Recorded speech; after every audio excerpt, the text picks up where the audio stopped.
F5. Obrigado. Cumprimentando o deputado Danilo e cumprimentando o deputado Hélio também. Senhor presidente, o Brasil está mergulhado em uma grave crise econômica e social. A proporção de pessoas em situação de pobreza atingiu a triste marca de 34 milhões de brasileiros vivendo nessa condição. O desemprego atinge 15 milhões de brasileiros. Segundo dados divulgados pela Fundação Getúlio Vargas, a renda média do brasileiro, incluindo informais e desempregados, atualmente está 9,4 abaixo do final de 2019. O número é ainda mais sentido entre a metade mais pobre da população, cuja perda de renda é de 21%. Em meio a esse contexto desolador, vimos a inflação impulsionada pelo preço dos combustíveis correr ainda mais o poder de compra das famílias. A mudança na política de preço da Petrobras, senhor presidente, que passou a adotar o preço da paridade de importação praticada a partir de 2016, inseriu o Brasil em uma espiral inflacionária com as consequências gravíssimas para a economia e para a vida das pessoas. Essa é uma realidade característica de países que não possuem petróleo e um parque de refino capaz de abastecer a população, que, portanto, tem que importar produtos, o que nem de longe se assemelha ao caso do Brasil. A nova política, que é condicionada pelas oscilações do dólar e pelo preço do barril no mercado internacional, desconsidera a capacidade de produção e refino que a Petrobras possui. Imagine que de 2016 a 2020, a produção nacional de petróleo cresceu 18% e chegou a 3,7 milhões de barris equivalentes por dia. No quadro mundial, o Brasil ocupa lugar de destaque. Em 2019, foi o 10º maior produtor, possuía o 9º maior parque de refino, com uma capacidade de 12,4 milhões de barris por dia e também o 9º maior consumidor de petróleo do mundo. Além disso, vale destacar que, ainda que os custos da produção de petróleo e refinados aqui no Brasil têm caído sistematicamente em razão dos ganhos de eficiência que a empresa vem obtendo.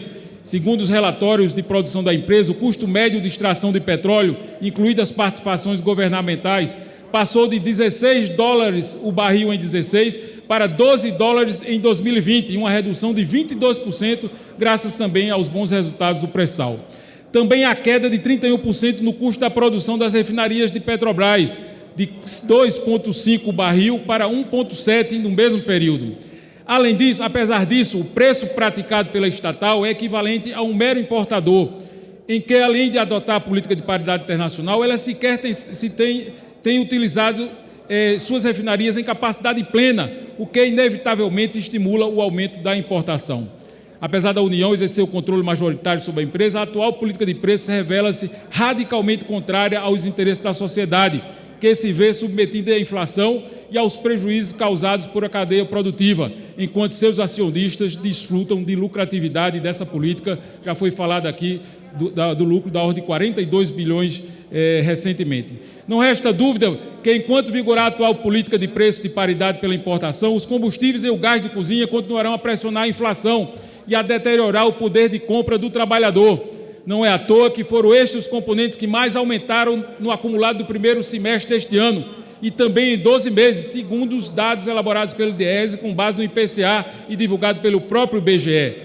Em 12 meses, a gasolina acumulou alta de 39% e o diesel de 33%.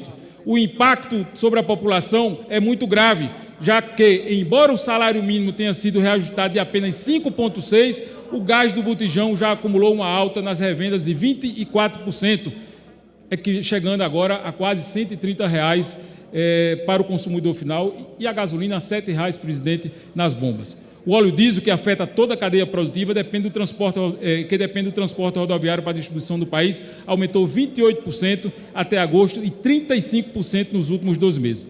Portanto, senhor presidente, é imperativo modificar a atual política de preço, de modo que seja preservada, sim, a saúde financeira da empresa, mas, ao mesmo tempo, seja assegurada uma precificação compatível com a realidade brasileira.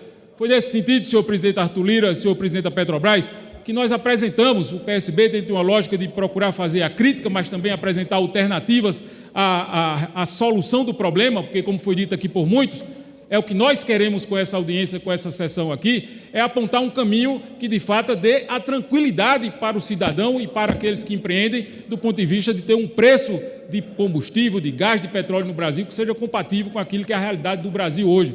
E nós apresentamos uma proposta, o PSB apresentou uma proposta, é o PL 1294, eu vou passar a mão de Vossa Excelência, que cria um Fundo Nacional de Estabilização do Preço dos Combustíveis, com o objetivo de reduzir a volatilidade dos preços dos derivados de petróleo no mercado interno, criando uma reserva monetária ou um fundo para reduzir os preços cobrados nas distribuidoras nacionais. Eventuais necessidades de importação de derivado de petróleo por parte da Petrobras e de outras empresas importadoras receberiam, a partir desse fundo, uma subvenção econômica de modo a tornar a atividade competitiva. O Fundo Nacional de Estabilização do Preço dos Combustíveis aponta como uma base de arrecadação de imposto sobre a exportação do petróleo bruto. Essa uma proposta que está aqui consignada, apresentada pelo nosso partido. Eu vou encaminhar isso a Vossa Excelência. O Brasil está se tornando um grande exportador de petróleo e um grande importador de derivados. Esse quadro precisa ser revertido em razão das sérias consequências para a economia nacional decorrente dessa situação. A incidência de um imposto sobre exportação do petróleo bruto é uma maneira, inclusive, de se incentivar a manutenção, a construção e o avanço das refinarias também no país, garantir autossuficiência em derivados e constituir uma reserva monetária para reduzir e estabilizar o preço no mercado interno.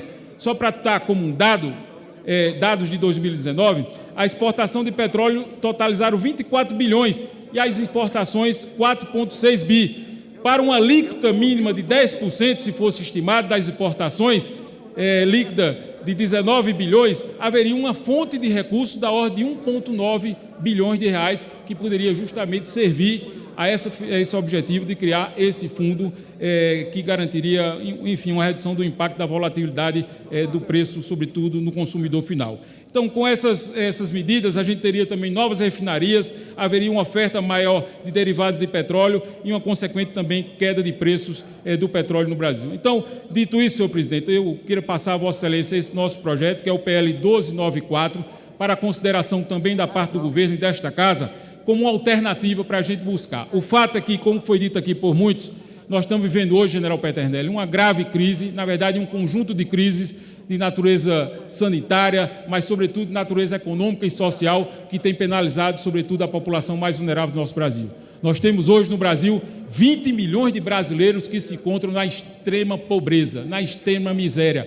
E a inflação tem ainda penalizado ainda mais essas pessoas. O preço, sim, que está estabelecido hoje por um botijão de gás a mais de 100, 130 reais, uma gasolina na casa dos 7 reais, é uma dura pena ainda mais sobre as pessoas que estão passando por essa situação de dificuldade. E a gente precisa ter de forma muito séria e responsável também aqui um compartilhamento das decisões, das responsabilidades, sim. Claro que a gente tem aqui um olhar sobre essa política de preço como um olhar central e estratégico, mas a gente precisa reconhecer que as responsabilidades que hoje são compartilhadas pretensamente por estados, sobretudo quando são atribuídas responsabilidades em cima da carga tributária, aquela que está do ICMS, não é o fator preponderante. Compõe, sim, o preço dos combustíveis, é natural, está nas contas que foram apresentadas aqui por Vossa Excelência, mas se a gente pegar, por exemplo, o dólar em 2011, equivalia a $1,50 de real. Hoje, deputado Arlindo, está na casa de R$5,50. Quando a gente pega o preço do gás, lá atrás de 2011, da gasolina era R$2,60. Hoje a gasolina está batendo a casa dos R$7. E o imposto de circulação sobre mercadorias e serviços, o ICMS, é o mesmo imposto.